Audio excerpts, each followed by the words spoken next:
소중한 나 무한 행복.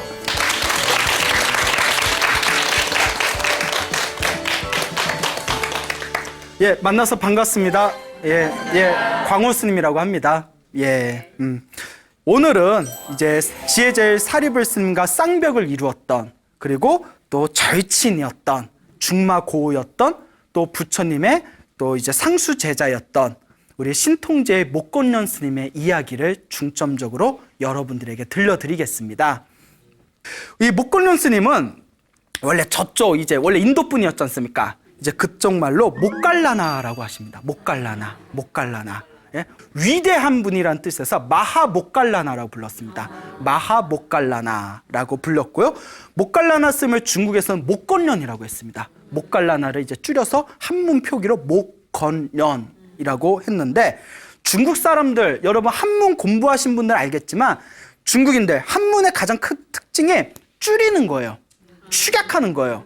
그러니까 목건련이라는 이름도, 여러분 목갈라나가 우리 발음으로 몇 글자예요? 4글자잖아요. 중국에서 그걸 몇 글자로 바꿨어요? 예, 목건련 3글자로 바꿨잖아요. 근데 그것도 길다고 느꼈는지 아예 건자를 빼버리고 목련존자 부르게 된 겁니다. 알겠죠? 네. 목련존자. 그러니까 우리가 뭐 단어를 줄여가지고 사용하는 게, 예? 그게 이제 옛날 중국에서부터 이제 있었던 것 같아요. 자, 그래서 이제 우리도 이제 발음하기 편하게 저도 이제 이야기 흐름상 목련존자라고 부르겠습니다. 이 목련존자께서 출가를 하시고 일주일 동안 열심히 수행을 하십니다. 정말 치열하게 수행을 하세요.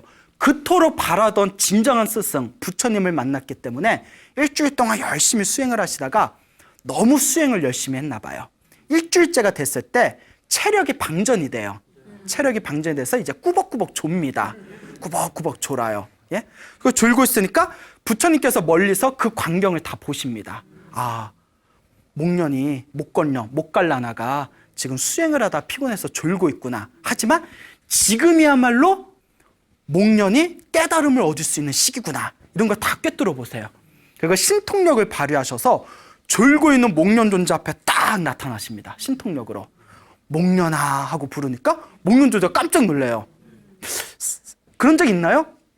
열심히 공부하다가 이제 졸고 있는데 앞에서 엄마가 회초리 들고 야 이러고 있으면 순간 해본 적은 없어도 한 적은 있으시죠? 자, 그래서 이제 부처님 부처님께서 앞에 탁 나타나시니까 목련존자가 이제 깜짝 놀랍니다. 아, 거룩하신 스승이시여, 제가 수행하다가 혼침에 빠졌습니다. 조는 걸 불교에서는 이제 전문 용어로 혼침이라고 합니다. 예, 혼침에 빠졌습니다. 이렇게 하니까 뭐 목침 아니에요? 목침, 목에 대고 잔다고 목침으로 혼침에 빠졌습니다. 예, 부처님 참여드립니다. 그때 부처님께서 목련존자를 위해서 이제 거룩한 설법을 하십니다. 그 설법을 듣는 순간 출가한 지 일주일 만에 깨달음을 얻습니다. 완전한 깨달음을 얻어요. 며칠 만에? 제가 이 내용을 보고 자존심이 엄청 상하더라고요. 제가 출가한 지 17년이 됐거든요. 예? 제가 깨달음을 얻었겠어요? 못 얻었겠어요? 뭘 얻어. 또 뭘 얻어요. 사람이 수행 앞에서는 솔직해야 된다고. 저도 아직 이제 수행의 힘이 많이 부족합니다. 일주일 만에 깨달음을 얻었어요. 자, 전생에 무엇을 많이 하셨다? 수행을 많이 하신 거예요. 전생에 수행을 많이 하셨기 때문에 이번 생에 빠른 시일 안에 깨달음을 얻을 수 있었던 것입니다. 깨달음을 얻은 뒤에도 이제 강력한 신통의 힘을 발휘해가지고 부처님의 제자들 중에서 부처님을 제외하고는 신통력이 제일이셨대요. 그래서 그 신통력으로 수많은 이제 중생들을 이제 제도하십니다. 예. 우리의 목련존자께서 신통력으로 수많은 중생을 제도한 이제 재미난 이야기들 굉장히 많습니다. 너무 많아서 어떤 이야기를 해드려야 될까? 그러니까 저도 이게 병인가 봐요. 할 얘기가 너무 많아. 예? 옛날에 이제 어느 스님이 광호 스님은 아는 것도 많고 말도 잘해가지고 광우 쓰면 물에 빠져도 몸만 뛸 거다? 예, 여기까지. 뭐 그렇게 이제 우스갯소리 하셨잖아요. 왜냐면 이제 머리에 뭐 든 게 많으니까 할 말도 많은 것 같아요. 그 목련존자 재미난 이야기가 너무 많습니다. 그 중에 하나가 이런 내용이 있어요. 부처님께서 이제 계율을 굉장히 중요하게 여기셨습니다. 이제 우리 남자 스님들이 비구라고 하지 않습니까? 비구가 지켜야 할 계율이 몇 가지죠? 예, 다 아시는데 대답 안 하시는 거죠? 250개입니다.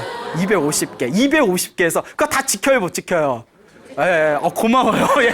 근데 안 지키려고 안 지키는 게 아니라 2600년 현재 인도에서 만들어진 거기 때문에 지금 시대 상황하고 안 맞는 게 많아요. 예. 그래서 뭐 앞부분은 반드시 지켜야 될 거. 뭐 예를 들어서 뭐 성관계를 맺지 말라, 사람을 죽이지 말아라, 거짓말을 하지 말아라, 훔치지 말아라. 이런 거는 반드시 지키고 있고요. 예. 대신 이제 소소한 것들, 뭐 소변을 볼 때는 앉아서 봐라. 뭐 이런 것들은 예. 요새 남자분들 소변 앉아서 보신 분들 많아지셨다는 얘기 인터넷에서 봤는데 그게 위생 환경에 좋다 하더라고요. 이야기가 엿길로 셌습니다. 예. 그러니까 이제 스님들이 지켜야 할, 남자 스님들이 지켜야 할 계율이 250개예요. 그 부처님께서 이 계율을 중시하셨기 때문에 포살 법회라는 걸 하셨어요. 포살이 무엇인고 하니 한 달에 2번, 초하루 보름마다 스님들이 모여서 계율을 독송하는 거예요. 그러니까 잊어먹지 않게 계속 머릿속에 각인시키는 거예요. 근데 이제 부처님께서 포살 법회가 펼쳐져서 수많은 제자들이 모입니다. 그래서 이제 부처님께서 이제 포살 법회를 거행을 해서 계율을 암송해야 되는데 시간이 찰칵찰칵 지나도 부처님께서 침묵을 지키고 계세요. 그렇게 몇 시간이 지납니다. 나중에 이제 늦은 밤이 돼요. 그 제자들이 뭐 웅성웅성거립니다. 부처님 왜 그러시지? 뭐 문제가 생겼나? 왜 이러지? 근데 우리 같으면 이렇게 손 들고 저기 부처님 예? 저 안 하세요? 뭐 이럴 수도 있을 텐데 워낙 부처님에 대한 공경심이 크기 때문에 부처님이 침묵을 지키고 가만히 계시는 것은 큰 뜻이 있기 때문이다 하면서 이제 기다리고 있는 거죠. 그때 신통제의 목련존자께서 신통력으로 부처님의 마음을 헤아립니다. 계율을 암송하는 이 법회의 자리에 계율을 깨트린 파괴한 스님이 지금 이 자리에 앉아 있구나. 그래서 부처님께서 계율을 설하지 않으시는구나. 이해 가시죠? 네. 계율을 암송하는 자리에 계율을 깨트린 사람이 앉아 있으니까. 그러니까 목련존자께서 타심통, 다른 사람의 마음을 꿰뚫어 보는 걸 타심통이라고 합니다. 타심통으로 그 스님을 딱 잡아냅니다. 그 스님을 심통력으로 그 파괴한 스님을 밖으로 내던져 버립니다. 예. 그대는 계율을 깨트렸기 때문에 이 깨끗한 자리에 올 수가 없어. 어서 나가시오. 그때서야 비로소 부처님께서 침묵을 깨트리십니다. 나의 제자들아. 사람들에겐 모두 생명이라는 게 있다. 수행자의 생명은 계율이다. 예. 계율은 소중한 것이다. 계율을 항상 소중하게 여기고 항상 지켜야 된다라고 그런 아주 소중한 법문을 해주십니다.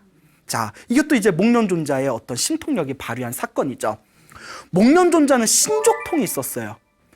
축지법은 먼 거리를 빨리 가는 거지만 신족통은 다른 차원으로 넘어가는 거예요.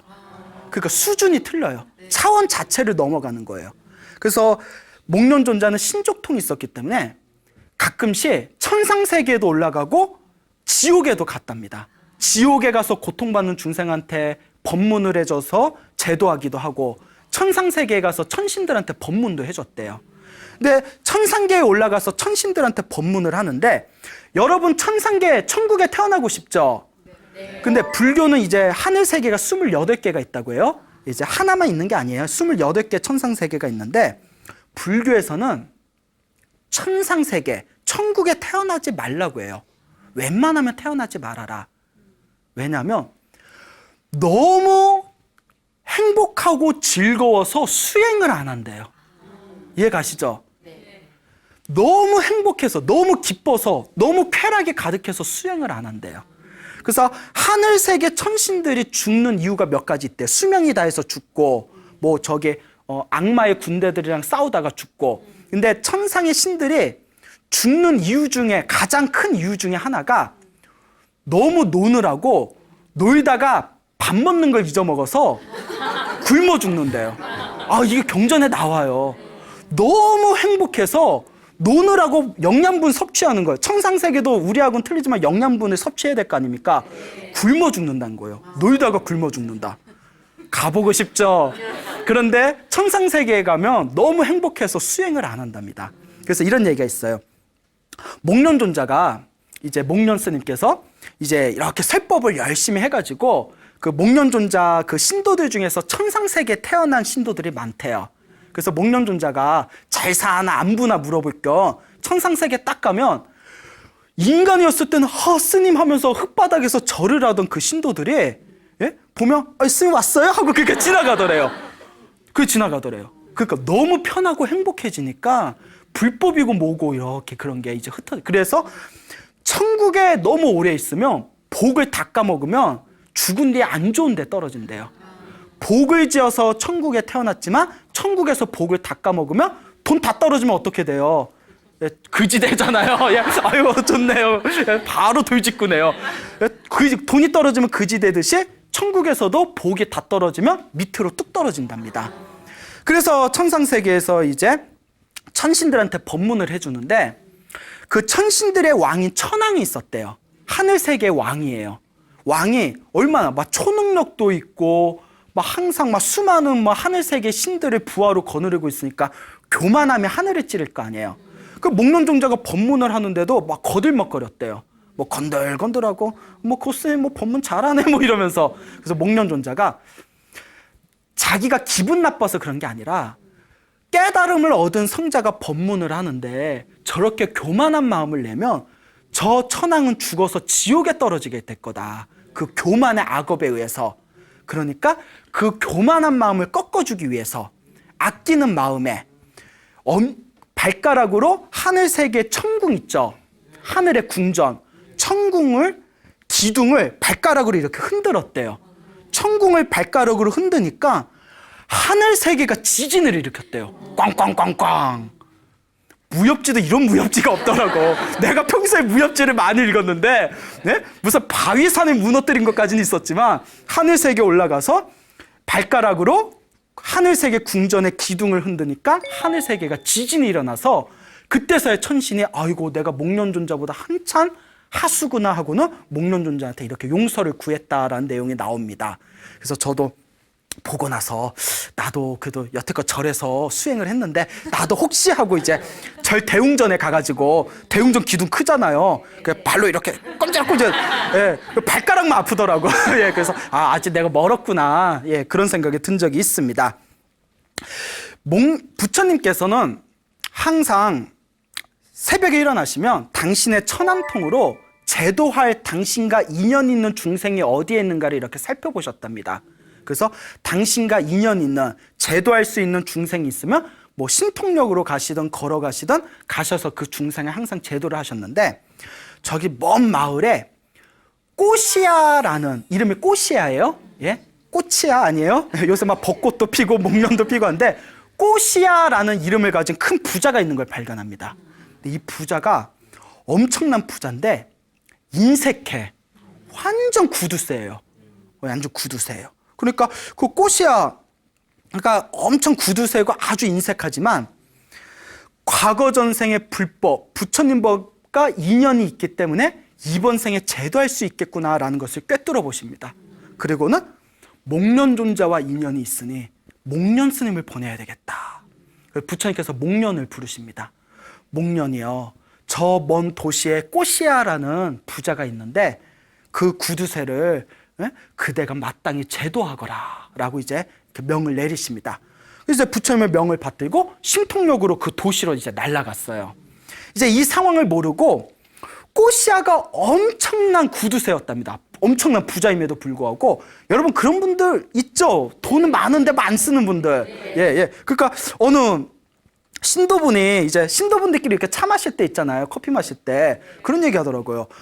스님, 제가 이런 마음 일으키면 안 되는데 속상한 게 있어요. 제 수행이 부족한가 봐요. 아니, 왜요? 이랬더니, 또 이제 리액션 잘 받아줘야 돼요. 아니, 왜요? 이제 이랬더니, 그래?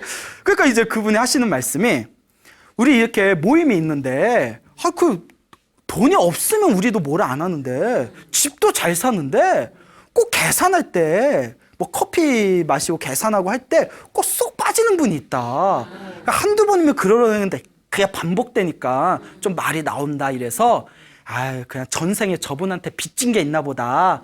내가 전생에 저분한테 많이 얻어먹었나 보다 생각하고 그렇게 이제 하시라고 이제 말씀을 드렸던 적이 있습니다. 그래서 그 꽃이야도 엄청난 부자인데 구두쇠였나 봐요. 여러분 짜파티라고 아세요? 짜파티? 예? 짜파티가 인도에서 밀가루로 만든 얇은 빵이래요. 호떡 같은. 거기다 뭐 이제 우리로 막 카레 같은 거 발라서 먹고 한대요. 짜파티라는 게 있대요. 인도 음식 안 좋아하세요? 예, 그래요. 넘어갑시다. 예, 예. 제가 배가 고픈 게 자꾸 먹는 얘기가 나오네요. 예. 자, 이제 짜파티라는 게 있었는데 너무 그 짜파티가 먹고 싶은 거예요. 그 인도 서민 음식이래요. 비싼 것도 아니고 밀가루로 그냥 반죽해서 얇게 만든 밀가루 반죽한 빵인데 근데 이런 생각이 듭니다. 내가 지금 짜파티를 먹고 싶다 하면 이 집안에 있는 사람들이 다들 같이 먹자고 하겠지? 그러면 분명히 음식 재료를 낭비할 수밖에 없다. 그러니 뭐 하자? 참자. 그러니까 차라리 안 먹고 마는 거야. 아무리 먹고 싶어도 너희들이랑 먹느니 나 그냥 안 먹을래. 너무 배가 고파서 탈진해서 침대에 쓰러집니다. 꼬시아가. 어느 정도 구두쇠인지 알겠죠? 네. 그 부인이 가요. 부인이 딱 가서 여봉, 어? 왜 그래? 어디 아파? 왜 너무 어색했나요? 아, 평소에 이러지 않나요? 뭐 여보봉 막 이러면서 그래, 저한테 배우셔야겠다. 예, 예? 예? 부부의 금슬을 위해서 좀 배우셔야겠다. 아, 왜 그래요, 여보? 이러니까 사정 얘기를 합니다. 짜파티를 너무 먹고 싶은데 여기 집안에 있는 사람들이 같이 먹자고 몰려들까 봐 못 먹겠다고. 아이고, 이 양반아, 우리가 얼마나 큰 부자인데. 기다리세요. 내가 이 마을 사람들 다 먹을 만큼 짜파티 만들게요. 그거 화를 불끈 내면서 이 사람아, 내가 먹고 싶던데 마을 사람들 거 왜 만드냐고. 그 부인이 알겠어. 그러면 우리 집안 식구들만 먹을 정도로 제가 만들겠습니다. 내가 먹고 싶다는데 집안 사람들 건 또 왜 챙기나 이러는 거예요. 엄청 구두쇠죠. 그러면 당신하고 나하고 애들 것만 만드시다. 왜 당신은 항상 애들을 못 챙겨서 난리야? 내가 중요해, 애들이 중요해. 예, 이러는 거예요. 예. 남 얘기 같지 않죠? 예. 아니, 가끔 남편분들도 자기 부인이 아들만 챙기면 좀 질투난다는 분들이 있어요. 예, 아세요? 예. 그러니까 너무 이제 부인이 황당해서 그러면 여보, 당신하고 나만 먹읍시다. 됐죠? 그 남편이 싹 쳐다보면서 내가 배고프다는데 당신이 왜 껴? 이러는 거예요. 여러분, 우리 감정이입을 한번 해봅시다. 남편이 삼겹살을 먹고 싶대. 그 여보, 내가 삼겹살 사올게. 당신이랑 나랑 같이 구워 먹읍시다. 내가 먹고 싶다는데 당신이 왜 껴? 살 수 있겠어요? 못 살죠. 예. 그래서 생각한 게 꽃이야 부인이 보살이야. 알겠어 해줄게 이러시는 거예요. 그러니까 부인 복은 있어. 부인은 잘 만났네요. 그런 부인은 어디서 만나요? 그렇죠. 그러게 격렬하게 못 살죠. 그러면 여보, 그러면 우리 7층 옥상으로 갑시다. 옥상에서 당신 먹을 만큼만 해줄게. 그래서 7층 옥상으로 올라가고 문을 걸어 잠가요. 혹시라도 누가 올까 봐. 야, 근데 이게 다 나오는 내용이에요. 그러니까 불교 경전이 얼마나 재밌어요. 이런 얘기들이 나오니까. 그러니까 이제 우리로 치면 부침개죠. 짜파티. 이제 부치고 있는데 이 부침개를 이제 목련존자가 이 상황을 다 꿰뚫어 본 겁니다. 그거 7층 옥상에 딱 이제 내려 쓴 거예요. 근데 뒤에 느낌이 이상해서 인기척이 있어서 딱 쳐다보니까 누가 서 있어요, 뒤에. 목련 스님이 서 있네. 짜증이 확 올라오면서 내가 아무도 못 올라오게 하려고 요 옥상까지 올라와서 문까지 걸어 잠궜는데 저 인간은 어디서 온 거야? 이해하노? 저 인간은 어디서 온 거야? 그때 이제 스님이 싹 보면서 바루를 싹 내밉니다. 스님이 바루를. 이게 중요한 게 있습니다. 부처님 당시에는 신도들한테 밥 좀 주세요라는 말을 절대 못하게 돼 있습니다. 그러면 거지와 무엇이 다르냐? 그냥 입 다물고 바루를 들고 가만히 서 있어서 주면 받고 안 주면 어떡해라? 그냥 다른 집으로 가라. 우리는 거지가 아니다. 뭔 얘기인지 아시죠? 예, 이거 중요한 겁니다. 예. 그러니까 이제 바루를 들고 가만히 서 있으니까 딱 쳐다보니까 주고 싶어요, 안 주고 싶어요? 안 주죠. 여기서 그냥 여기 있습니다 하고 주면 이야기가 재미없겠죠. 당신이 공중으로 솟구치면 모를까? 절대 줄 수 없어 이러는 거예요. 웬걸 신통제일한테 사람을 몰라봤네. 그럼 목련존자 공중으로 솟구친 거 얼마나 쉬워요. 공중으로 솟구쳤어요. 부응하고. 우리 같으면 어떻게 하겠어요? 주죠. 공중을 날아다니고 있는데. 근데 보더니 이 꼬시아도 보통 사람이 아니야. 공중에서 앞뒤로 왔다 갔다 한다면 줄 수 있어도 내가 절대 줄 수 없어. 야, 보통 사람 아니에요. 목련 존자가 신통제일인데 공중에서 앞뒤로 왔다 갔다 걸어갑니다. 왔다 갔다. 이쯤 되면 줘야 되잖아요. 이 사람도 악에 바친 거예요. 이야, 저 인간 끈질기네. 공중에서 가부좌를 틀고, 참선 자세로 앉는 거, 가부좌를 틀고 앉는다면 줄 수 있지만 그렇지 않으면 내가 절대 줄 수 없어. 당연히 되죠. 목련 존자가 다 가부좌를 틀고 공중에서 떠오릅니다. 그때 한마디 더 합니다. 당신 몸에서 연기가 뿜어져 나오면 내 줄 수 있지만 그 이전은 못 줍니다. 설마 사람 몸에서 연기가 나오겠냐 싶은 거예요. 목련 존자가 무슨 제일이라고요? 신통제일이잖아요. 몸에서 연기가 무럭무럭 나오니까 집안에 연기가 꽉 차서 사람들이 막 괴로울 정도예요. 그리고 그 꼬시야 부자도 막 눈에서 눈물이 막 뚝뚝 떨어지는 거예요. 너무 매워가지고. 그때 이쯤 되면 줘야 되잖아요. 그래서 속으로 진짜 주기 싫은데 어떡하냐? 그래서 무슨 생각을 했냐면 당신 입에서 불이 뿜어져 나오면 줄 수 있어도 그전에는 줄 수 없어 하려다가 정말 불이 나와서 집이 탈까 봐 참았대요. 거기서 나와요. 아주 디테일하게 나오죠. 예? 이게 만약에 다 뻥이라면 엄청난 문학 작가가 쓴 거예요. 예? 예? 자, 그러니까 입에서 이제 불이 뿜어 나오면 집이 다 탈까 봐 꾹 참은 뒤에 알겠어 스님. 이 연기 좀 이제 그만 내뿜으시오. 내 드리겠어. 이제 목련 존자가 이제 다 이제 서 있어요. 그 부인한테 쿡쿡 찌르면서 하나만 주자고. 이렇게 조그맣게 만들, 최대한 조그맣게 만들라고.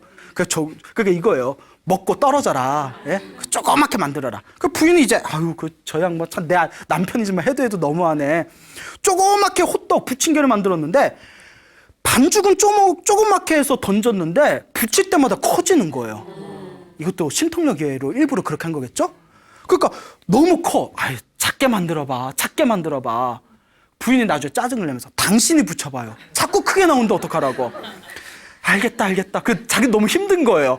내가 짜파티 하나 먹으려고 내가 이게 뭔 고생이냐. 스님, 요 큰 거 하나 가져가세요 하고 얹어줬는데 여기서 또 그냥 끝나면 안 되잖아요. 짜파티가 그 줄줄이 소세지 마냥 다닥다닥 붙어서 이렇게 쭈르르 올라오더래요. 놀래가지고 이 꼬시아가 그 짜파티를 막 뜯어내는 거예요. 근데 뜯어내요, 못 뜯어내요? 안 되죠. 신통의 힘으로 된 거니까. 먹고 싶은 마음도 없고 완전히 지쳤어요. 꼬시아 장자가 이제 쉬고 싶은 마음뿐이 없는 겁니다. 목련 스님에게 다음과 같이 애원합니다. 스님, 나도 나지만 스님도 참 별나오. 이러면서까지 먹고 싶습니까? 스님, 이제 그만합시다. 요거 바구니차 다 드릴 테니까 공양 드십시오 하고 모든 걸 체념합니다. 그때 목련 존자가 지금 때가 왔다. 순간이지만 이제 욕심을 놓아버린 거잖아요. 꼬시아가 이제 마음을 다 놓아버렸잖아요. 그냥 다 가져가세요. 이제 지금이야 때가 왔구나. 그리고 이제 설법을 해줍니다. 우리 부처님 법에 의하면 공양을 받으면 반드시 설법을 해주게 돼 있습니다. 그러니 이제 설법을 해드리겠습니다. 힘들어 죽겠는데 또 설법을 한다네. 그냥 하세요. 그러면서 이제 복 짓는 거에 대해서 얘기합니다. 꼬시아요, 당신이 이렇게 큰 부자로 태어난 거는 전생에 복을 많이 지어서 태어난 겁니다. 이번 생에 부자로 태어났는데 이렇게 인색하게 살면 다음 생에는 아주 가난하고 비참한 삶을 살게 됩니다. 복을 지으십시오. 자기 업은 자기가 받는 겁니다. 설법을 해주니까 꼬시아가 전생에 불법하고 인연이 있다고 했잖아요.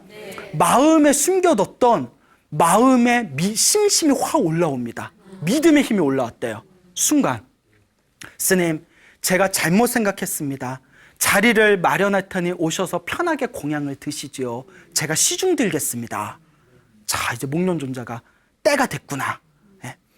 지금 부처님께서 공양을 기다리고 계십니다. 그러지 말고 부처님께 직접 공양을 올리러 갑시다. 그는 이 짜파티와 함께 꿀과 음료수와 다른 반찬까지 좀 같이 챙겨가지고 부처님께 공양 올리러 갑시다 라고 이제 이야기를 합니다. 스님, 너무 좋습니다. 부처님께 직접 공양을 올리는 이 영광을 주시다니 너무 고맙습니다. 그냥 제가 준비하겠습니다. 이렇게 넉넉하게 준비를 했어요. 근데 스님, 어디로 가면 됩니까?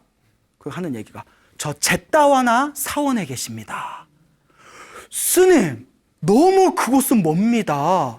아니 스님, 거기까지 저희가 어떻게 갑니까? 너무 먼 도시에 계십니다. 그때 목련 존자가 이와 같이 얘기합니다. 당신이 정말 진정으로 원하기만 한다면, 당신이 진심으로 원한다면, 정말 부처님께 공양을 올리고자 한다면 빨리 빠른 속도로 순식간에 갈 수 있습니다. 그때 이제 심심이 복받친 이 꼬시아가 무릎을 꿇고 합장합니다. 저는 진정으로 부처님께 공양을 직접 올리고 싶습니다. 진정 그러하기를 발언합니다 하는 순간, 여러분, 간절히 원하면 우주가 도와준다 이런 얘기 있지 않습니까? 근데 뭐 우주가 도와주지는 않았고, 이와 같이 말이 끝나기도 무섭게 목련 존재가 신통력을 부려서 7층 옥상을 통째로 제따와나 사원으로 날아갔다고 합니다. 부처님께 다 예배를 드리고 부처님과 그곳에 있는 수백 명의 스님들에게 공양을 올립니다. 그런데 공양을 다 올리고 있는데 이제 요 꼬시아가 걱정을 하는 거예요. 이렇게 스님이 많으실 줄 알았으면 더 준비할 걸. 이거 부족하면 어떡하지? 부족하면 어떡하지? 근데 놀라운 일이 생깁니다. 부처님과 스님들께 공양을 다 올리고 사원에서 일해주는 일반인들에게까지 공양을 다 올렸는데도 짜파티가 남아있더래요. 짜파티가 남아있더래요. 이런 기적 같은 일이 생겨납니다. 그래서 부처님께 질문을 던집니다. 부처님, 남아있는 짜파티는 어떡합니까? 사원 밖에다 보이지 않는 곳에 버리거라. 버리거라. 그래서 남아있는 수백 명의 스님한테도 다 공양을 올렸는데도 그대로 남아있는 짜파티를 사원 밖에 동굴에다 버렸답니다. 그 뒤에부터 그 동굴을 짜파티 동굴이라고 불렸다고 합니다. 예, 짜파티 동굴. 유래가 있대요. 예, 가보셨나요? 짜파티 동굴? 예, 언제 한번 가보세요. 저도 어디 있는지 모르겠어요. 저도 책에서 본 거라서 짜파티 동굴이라 불리우게 되었다라고 이제 나오죠. 부처님께 이제 공양을 올리고 나서 부처님이 설법을 하십니다. 부처님의 설법을 듣고 그 자리에서 꼬시아와 부인 두 명이 깨달음을 얻게 됩니다. 이해가시죠? 예, 깨달음을 얻게 돼요. 자, 이렇게 목련 존자가 꼬시아를 제도한 이 이야기가 사방에 널리 퍼져서 목련 존자의 위상과 명성이 세상에 더욱 크게 퍼졌다라는 이야기가 지금까지 전해지고 있습니다. 예, 이런 목련 스님 같은 분 만나보면 너무 좋겠죠. 예, 그러니까 어느 보살님이 스님, 목련 존자 같은 스님 만나면 정말 뵙고 싶어요. 그래서 나도 그렇죠, 목련 스님 같은 분 뵙고 싶죠. 만나면 제일 먼저 뭐 하고 싶어요? 우리 아들 대학 붙으나 안 붙으나 그러니까 만나면 미래 점점 봐달라고 그런 얘기를 해서 제가 엄청나게 이제 속으로 웃었던 적이 있었는데, 자, 목련 스님께서 하루는 천상세계에 올라가십니다. 천상세계에 올라가서 천녀, 하늘세계 여자, 우리를 치면 선녀겠죠. 선녀를 이제 만나게 됩니다. 하늘세계 존재들은 다들 엄청난 미남 미녀랍니다. 엄청나게 예쁘대요. 예쁜데 엄청나게 예쁜데 이 지상 인간계에 있는 그 어떤 미인하고도 비교가 안 될 정도로 예쁘대요. 하늘세계에 태어난 존재들은. 예? 한번 보고 싶죠? 이렇게 고화질로 한번 보고 싶다. 그렇죠? 도대체 얼마나 예쁘길래. 그래서 이제 하늘나라 선녀를 딱 보고 질문을 던집니다. 당신은 전생에 어떤 복을 졌길래 이렇게 아름다운 선녀로 태어났습니까? 그 대답을 안 해요. 스님 묻지 마세요. 얘기해달라고. 그럼 내가 신도들한테 얘기를 해줘야 신도들도 자극이 돼서 복을 지을 거 아니냐고. 무슨 복을 졌길래 이렇게 선녀로 태어나서 행복을 누리는 겁니까? 스님, 너무 사소한 거라서 제가 말하기가 부끄러워서 그래요. 뭐 엄청나게 큰 복을 졌으면 얘기하겠는데 너무 사소해서 그렇습니다. 사소하니까 더 중요한 거 아닙니까? 작은 것이 더 중요한 거 아닙니까? 너무 큰 복이라면 일반 사람들은 못 따라합니다. 얘기해 주십시오. 스님, 제가 인간 세상에 있을 때 거짓말을 하지 않았습니다. 거짓말을 하지 않고 항상 사람에 대할 때 진실을 말하고 진실로 대했습니다. 예? 힘들죠? 요새 시대 같은데 이런 얘기하면 스님 요새 그렇게 살면 호구예요 이러더라고요. 예? 예? 그러니까 거짓말을 하지 않고 진실되게 살았습니다. 요 공덕으로 제가 선녀로 태어났습니다 하는 거예요. 이야. 그리고 이제 또 다른 선녀를 만났어요. 선녀님은 전생에 어떤 복을 졌길래 여기 하늘세계에 태어났습니까? 스님, 저는 머나먼 과거 전생에 인간이었을 때 제가 하인이었고 모시던 주인이 있었습니다. 주인이 손찌검을 하고 그렇게 저를 때렸습니다. 그렇죠. 근데 이런 이야기를 하는 거예요. 분노가 치밀고 화가 올라올 때마다 항상 그 화를 가라앉히고 화를 내지 않았습니다. 평소에 화를 내지 않았던 복으로 하늘색에 태어났습니다. 요새 그렇게 살면 뭐예요? 바보예요. 예. 또 이제 다른 선녀를 찾아갑니다. 당신은 어떤 복을 줬습니까? 당신은 어떤 복을 줬습니까? 이거는 여러분들도 다들 실천할 수 있는 거예요. 스님, 저는 사탕수수밭에서 밭일하던 하인이었는데 스님께서 지나가시는 모습을 보고 스님이 출출하실까 봐 제가 사탕수수 한 줄기를 스님께 진심으로 공경하는 마음으로 사탕수수 몇 다발 한 줄기를 올렸을 뿐인데 눈 떠보니까 죽고 나서 눈 떠보니까 하늘색에 태어났습니다 하는 거예요. 사탕수수 한 줄기. 또 다른 선녀한테 물어보니까 스님, 저도 말하기 부끄러운데 스님이 탁발을 나오셨길래 제가 너무 드릴 게 없어서, 너무 가난하고 드릴 게 없어서 그냥 심어놓은 무 하나 뜯어가지고 무 하나 올렸는데 죽고 나서 눈 떠보니 하늘색에 태어났습니다. 무 한 조각, 무 한 다발, 무 한 덩어리. 요새 얼마인가? 무값 좀 올랐다는데 그래봤자 몇천 원이잖아요. 예. 스님, 저는 더 부끄럽습니다. 저는 집에 밭도 없고 무도 없어서 제가 먹으려고 따놓은 조그만 나무 열매 하나를 지나가는 스님한테 올렸을 뿐인데 그 공덕으로 저는 하늘색에 태어났습니다. 목련 스님이 지상으로 내려옵니다. 부처님께 이제 절을 올립니다. 부처님께 이제 절을 올린 뒤에 거룩하신 세존이시여, 이렇게 자그마한 복을 지은 것으로도 하늘색에 태어날 수 있는 겁니까? 여러분도 순간 그런 생각 들었죠? 아니 뭐 무한답을 주고 사탕 한 줄기 주고, 그러니까 제 속된 말로 겁나 쉬워. 그렇잖아요. 뭐 어려운 말 쓸 필요 없어요. 겁나 쉽잖아요. 예? 부처님, 그러니까 목련존자도 황당한 거예요. 이렇게 작은 복으로도 하늘색에 태어난단 말입니까? 부처님은 무엇이라고 하셨을까요? 된다 안 된다 얘기하시지 않았습니다. 이렇게 대답하십니다. 목련아, 네가 직접 물어보고 네가 직접 듣지 않았느냐. 목련존자가 부처님 앞에서 무릎을 꿇고 합장하고 다음과 같이 얘기합니다. 자그마한 복으로도 공경하는 마음으로, 착한 마음으로 자그마한 복이라도 짓는다면 하늘색에 태어나는 복이 될 수 있다는 것을 저는 확신합니다. 그리고 부처님께서 그 말씀을 듣고 다음과 같은 개송을 설하십니다. 진실을 말하고 화를 내지 않고 작은 것이라도 사람들에게 베풀 수 있다면 이 세 가지 일만으로도 마땅히 하늘색에 태어날 수 있으리. 제가 그래서 이 법문을 너무 좋아해요. 막 신도들한테 막 억지로 막 힘들고 괴로운 거 시키는 게 아니라 여러분들이 그냥 착한 마음 내고 양심껏 살고 자그마한 거 하나만이라도 공경하는 마음으로 보시할 수 있으면 그게 다 엄청난 복이 된다는 거예요. 그래서 저는 불교가 좋아요. 예? 여러분 집을 파세요. 네, 땅 팔아서 가져오세요. 예? 예? 우리 부처님은 돈을 좋아해서 동그랗게 돈 말고 계십니다. 이런 게 아니잖아요. 그렇잖아요. 예. 제가 그래서 불교를 좋아해요. 우리 부처님은 너무 소박하신 분이에요. 예. 자, 여기서 중요한 게 있습니다. 그 사람들이 사탕수수 줄기를 보시하고 그 사람들이 나무 열매를 보시해서 부처님이 하늘색에 태어나게 해준 게 아닙니다. 알겠죠? 절대 그런 법은 없습니다. 내가 지은 복은 누가 받는다?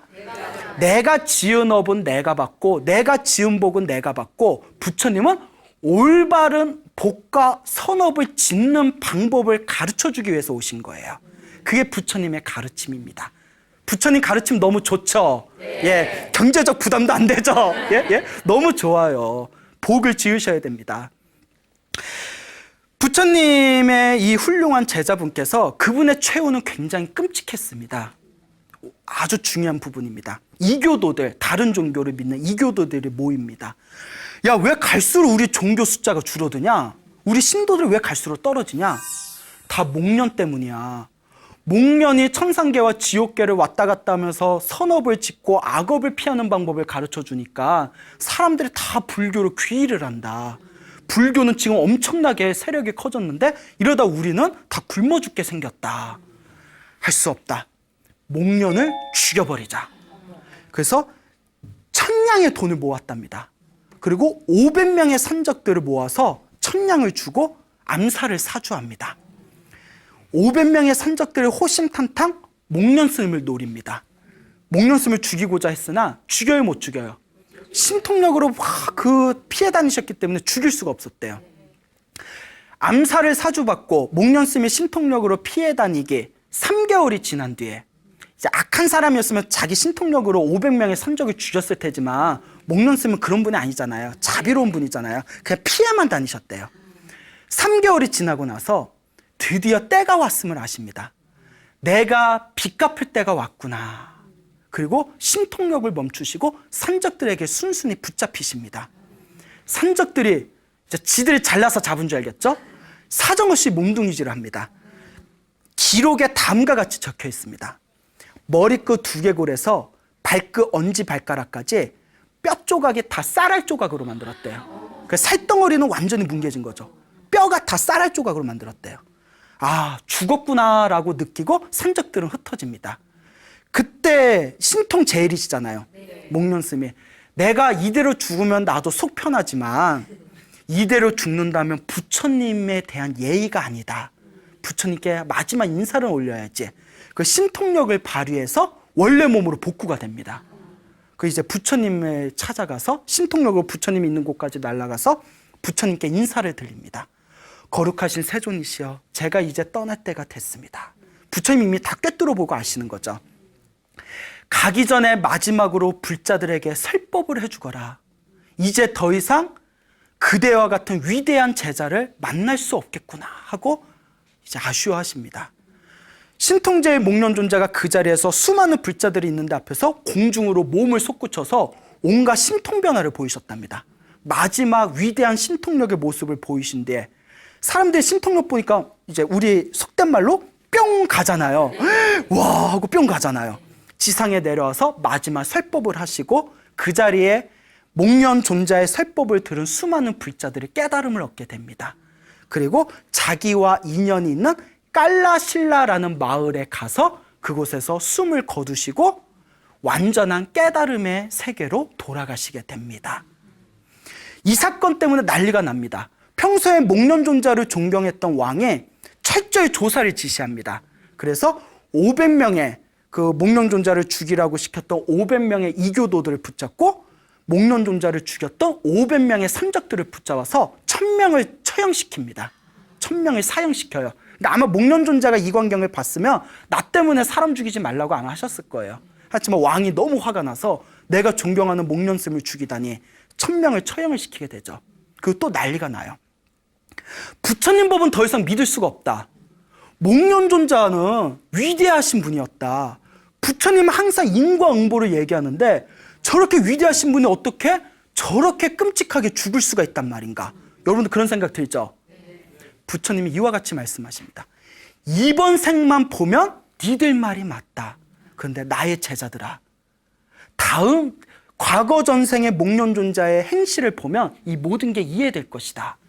나의 말을 들어보거라. 내 말을 듣고 의심을 풀거라. Listen. 예? 부처님께서 다음과 같이 말씀하십니다. 머나먼 과거 전생에 목련존자가 머나먼 과거 전생에 착한 젊은이였답니다. 부모님이 두 분이 다 장님이셨대요. 장님, 눈이 먼 봉사인 부모님을 모시고 착하게 살았는데 이제 결혼을 했어요. 여자가 처음에는 착한 것 같았는데 나중에 막 짜증을 내기 시작해요. 시부모님 모시고 산 게 너무 힘들어서. 그 나중에 부인이 뭐라고 하냐면 남편은 맨날 옆구리를 찌르면서 부모님을 죽여버리자고, 시부모님 죽여버리자고. 그러니까 우리 같으면 정상적인 사람이서 그 자리에서 이혼했을 텐데, 그렇잖아요. 미친 여자구나. 근데 이제 뭔가 안 좋은 어변이 있었나 봐요. 말도 안 되는 소리 하지 말라고, 부모를 죽이는 자식이 어딨냐고 하다가 몇 년을 그래 버리니까 세뇌가 됐나 봐요. 마음의 결심을 합니다. 부모님한테 날씨가 좋으니까 오늘 같은 날이겠죠? 벚꽃도 피고 목련도 있고 산에 가서 소풍이나 합시다 하고 우리 며느리 빼고 우리끼리 맛있는 거 먹으러 갑시다. 그러니까 누님 부모님을 모시고 이제 다 산으로 올라갑니다. 그리고 어머니 잠깐 여기 쉬세요 하고 어머님이 돗자리를 펴고 어머님 아버님을 앉혀놓고 몰래 뒤로에 가가지고 강도로 이제 분장을 합니다. 스스로. 그 다음에 목소리를 이제 변조해가지고 자기가 산적인 것처럼 강도인 것처럼 부모님을 이제 죽이려고 합니다. 그리고 이제 자기가 자식이 아들이 이제 부모 죽인다는 것까지는 보여주고 싶지 않았나 봐요. 부모님을 처참하게 이제 때려 죽일 때 과거 전생에 있었던 일이에요. 부모님은 끝까지 이렇게 외쳤답니다. 아들아, 강도가 왔으니 우리가 붙잡고 있을 테니 어서 너는 피하거라. 이게 부모 마음이에요. 예? 근데 그와 같이 부모를 죽인 강력한 악업에 의해서 수없는 생 동안 지옥에 떨어져서 끔찍한 고통을 당하게 됩니다. 그리고 인간으로 태어난 뒤에도 부모를 죽였던 강력한 악업의 힘에 의해서 인간으로 태어난 뒤에도 항상 맞아 죽는 악업의 업보를 받았다고 합니다. 그리고 이번 생에도 부처님과 인연이 있어서 수행을 하고 이번 생에 석가모니 부처님을 만나서 깨달음을 얻었지만 부모를 죽인 악업의 힘이 너무 강하기 때문에 스스로 그 빚을 누가 받은 것이다. 그렇죠. 목련 스님께서 내 빚이 왔구나. 내 빚이구나. 내 업이구나 하고 그걸 받은 것이다. 나의 제자들아, 이제 더 이상 목련 존자는 고통을 받는다 안 받는다.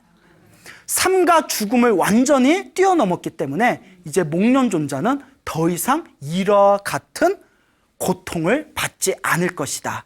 이게 바로 인과응보이다 라고 말씀하셨습니다. 우리 앞에 펼쳐진 행복한 일, 우리 앞에 펼쳐진 불행한 일 다 인과응보예요. 누가 지은 업이다? 내가 지은 업이에요. 이 업을 누구도 못 피하셨다. 목련 스님 같은 신통제일도 못 피하셨습니다. 다만 내 업은 내가 받아야지 하고 평온하게 받으셨죠. 여러분, 살면서 안 좋은 일이 생기면 누구한테 짜증내지 마세요. 뭔 얘기인지 아시죠? 내 업이에요. 이와 같이 생각하세요. 내가 전생에 지은 빚을 내가 지금 갖고 있구나. 이번 생에 이 빚을 갚고 열심히 복을 지어서 다음 생에라도 나는 행복한 삶을 살게 될 것이다 라는 믿음을 갖추시기 바랍니다. 알겠죠? 네. 여러분들 업은 여러분들이 짓고 여러분들이 받는 것입니다. 여러분들의 삶을 행복이 가득한 충만한 삶으로 여러분들이 창조하고 싶다면 이 인과응보를 철저히 믿고 의지하시길 바랍니다. 여러분, 행복해지고 싶습니까? 네. 행복한 삶을 창조하고 싶습니까? 네. 복을 지으십시오. 선업을 지으십시오. 공덕을 쌓으십시오.